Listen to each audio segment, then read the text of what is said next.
Você já ficou curioso em pensar como uma pessoa ou um país é rico? Nesse vídeo você vai entender como a riqueza é criada.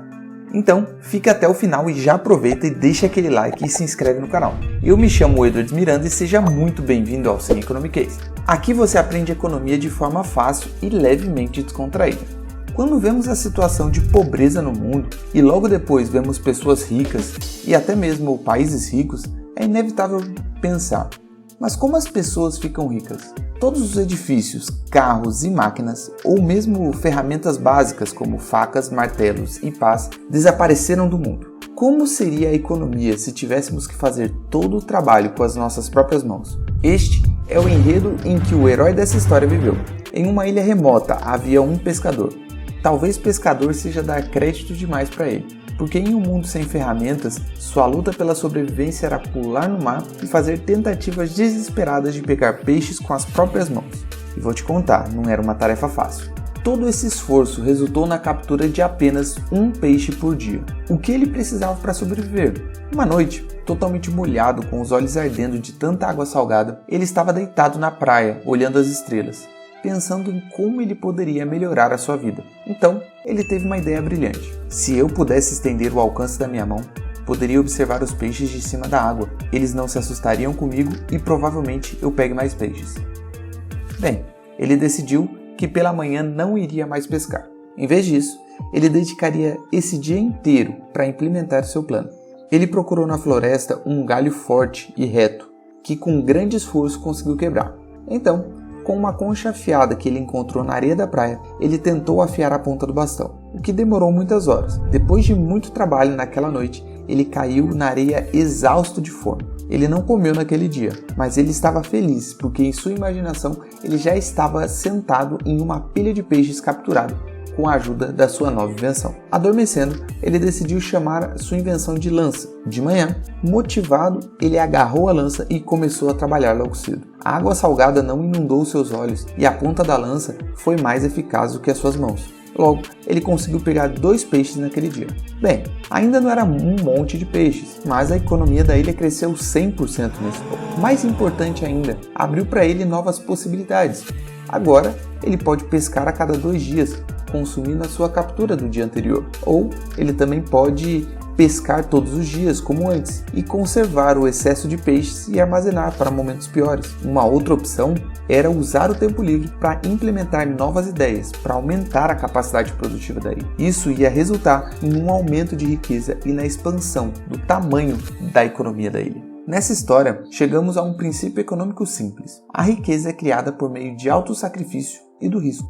O pescador consumiu pouco e correu o risco de seu plano não funcionar. Ele passaria fome o dia todo produzindo a lança desnecessariamente. O subconsumo do pescador pode ser chamado simplesmente de poupança. Nesse caso, a poupança foi um peixe, que ele certamente teria pescado se tivesse ido pescar. Ele usou sua poupança para fazer uma lança. A lança é um bem de capital porque não tem valor em si para o pescador, mas serve para ele conseguir o que ele realmente deseja. Afinal, o pescador não está interessado em uma lança, ele quer ter peixes. O capital é, portanto, uma parte de sua poupança que ele gastou para aumentar a sua produtividade. Vamos avançar rapidamente para o nosso mundo para ilustrar este exemplo na vida real. 2 amigos conseguiram um emprego muito bem remunerado em uma empresa chamada X. O empregador ofereceu a cada um deles R$10.000 por mês. Não acreditando na sorte, um deles, que vamos chamá-lo de Pedro, comprou imediatamente uma grande casa com jardim, a crédito. A prestação mensal era de R$3.000.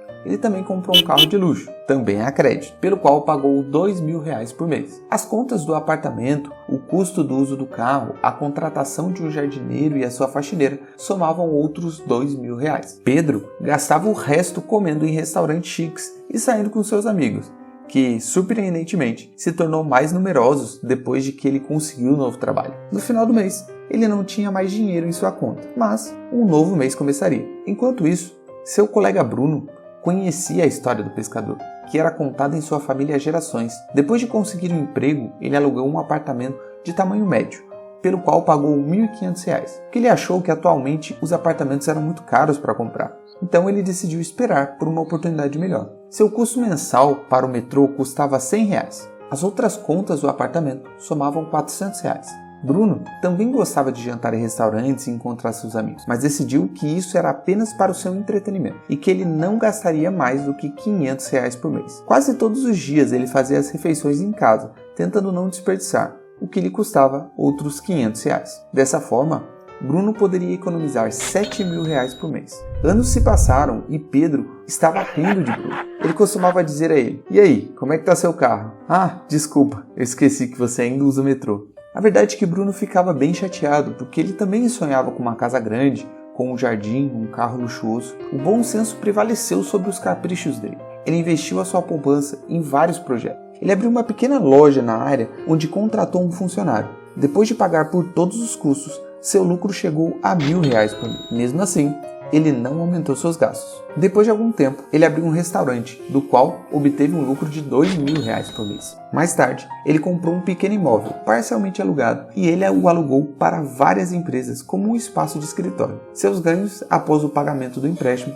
chegavam a R$4.000 por mês. João continuou empreendendo em outras áreas, e depois de um tempo, ganhava com todos os seus projetos uma faixa de R$15.000. De repente, tempos difíceis caíram sobre a empresa. Devido a algumas escolhas erradas e uma recessão global, a empresa teve que demitir 2.000 funcionários. Entre eles estavam Pedro e Bruno.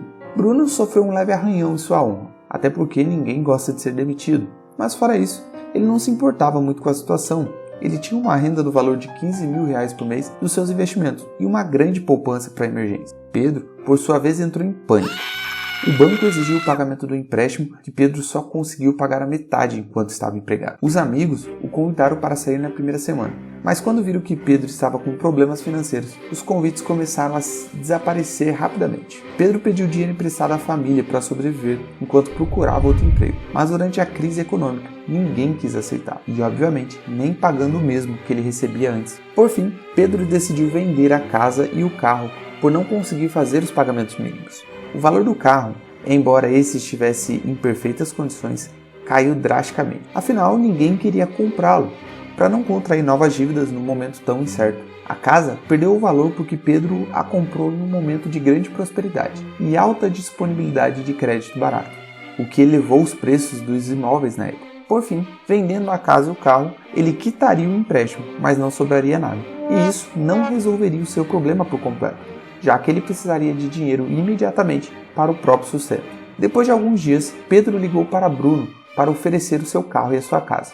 Durante a transação, eles conversaram um pouco como os velhos amigos. Pedro contou a ele sobre a sua situação e Bruno, como um homem cheio de empatia, disse: "Olha, amigo, estou querendo me aposentar, mas eu preciso de alguém capaz de cuidar dos meus negócios. Eu sei que você era um bom especialista. Que tal eu te contratar por R$3.000 por mês?" Pedro se sentiu aliviado. Afinal, alguém quis contratá-lo. Ele não estava mais sobrecarregado com empréstimos. Ele aceitou o emprego de Bruno, alugou um pequeno apartamento e começou a poupar o seu novo salário. Embora a história do pescador, bem como a de Pedro e Bruno, sejam diferentes, os princípios econômicos por trás das histórias permanecem inalterados. Pedro representa o status do pescador antes da invenção da lança. E apesar do fato de seu padrão de vida ser incomparavelmente mais alto, no final do dia, ele ficou sem nada. Bruno representa o pescador no momento em que teve a ideia. Bruno, desde o início, queria ter uma casa grande, um bom carro e muito tempo livre, como o pescador que queria ter um peixe no dia em que passou fora.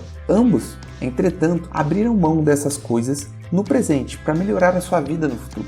Os dois correram riscos. O pescador correu o risco do fracasso de seu projeto e Bruno correu o risco de um mau investimento que arruinaria sua poupança e eles teriam que começar do zero. No mundo de hoje, onde somos muito incentivados a consumir, é fácil esquecer essas verdades básicas de que apenas o subconsumo, em outras palavras poupança, e assumindo riscos, em outras palavras investimento, levam ao acúmulo de riqueza. Quando economizamos, simplesmente deixamos o consumo para o futuro, mas não tiramos nenhum benefício adicional disso. Por sua vez, a poupança bem investida, o capital, torna-se uma ferramenta que trabalha para o nosso bem-estar e nos dá o que realmente queremos.